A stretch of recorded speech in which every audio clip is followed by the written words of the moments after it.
샬롬, 안녕하세요. 하나님의 마음을 전하는 소리입니다.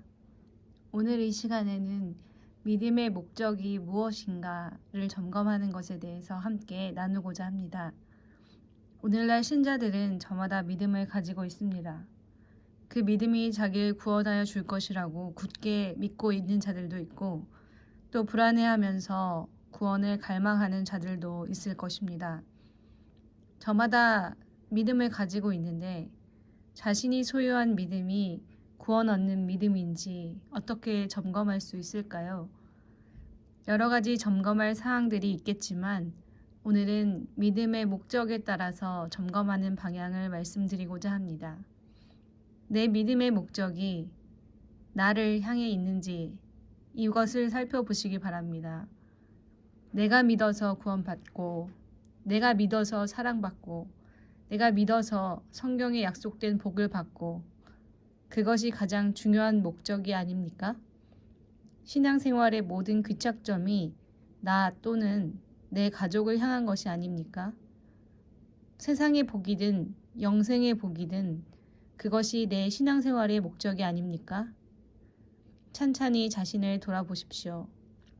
내가 참 믿음이 없다고 여기고 스스로 갈망하고 있는 자는 자신의 영생을 위해서 갈망하는 것이 맞습니다. 주님께서 그것을 구하라고 하셨기 때문입니다. 그러나 나는 이미 구원받았다라고 여기고 확신하고 있는 분들께 말씀드리는 것입니다. 여전히 내 신앙생활의 목적이 나와 내 가족을 위한 것이 아닌지 말입니다. 구원 얻는 믿음은 선물로 주어지는 것으로서 이 믿음을 받은 사람은 오직 믿음의 목적이 하나님을 위한 것이고 이웃을 위한 것이 됩니다. 신앙생활과 삶이 분리되지 않습니다. 그저 모든 것이 오직 주님을 위한 일이 됩니다. 나를 위한 것이 아닙니다. 선물 받은 믿음으로 의롭다 칭함을 받았고 성령으로 거듭난 생명을 얻었기에 더 이상 자기에게 초점이 맞추어지지 않습니다. 그저 주님께 감사함으로 주님을 위한 삶에만 모든 초점이 맞추어집니다. 이것은 자연스러운 것입니다. 빌립보서 1장 21절 말씀. 이는 내게 사는 것이 그리스도니 죽는 것도 유익함이니라. 갈라디아서 2장 20절 말씀. 내가 그리스도와 함께 십자가에 못 박혔나니 그런즉 이제는 내가 산 것이 아니요 오직 내 안에 그리스도께서 사신 것이라.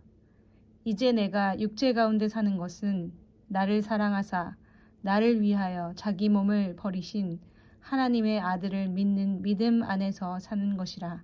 아멘. 이 고백을 참으로 할 수 있습니까?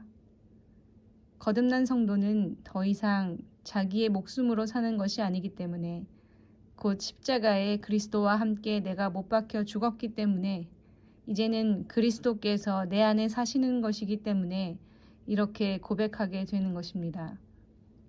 죽은 자가 자기를 위하여 살 수 있겠습니까? 내 안에 사시는 그리스도를 위하여 사는 것이 지극히 자연스러운 일인 것입니다. 내 믿음이 여전히 나를 향하고 있습니까?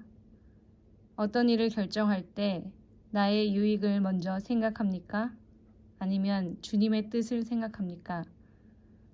다른 사람의 유익을 먼저 생각합니까? 이것은 매우 중요한 기준이 됩니다.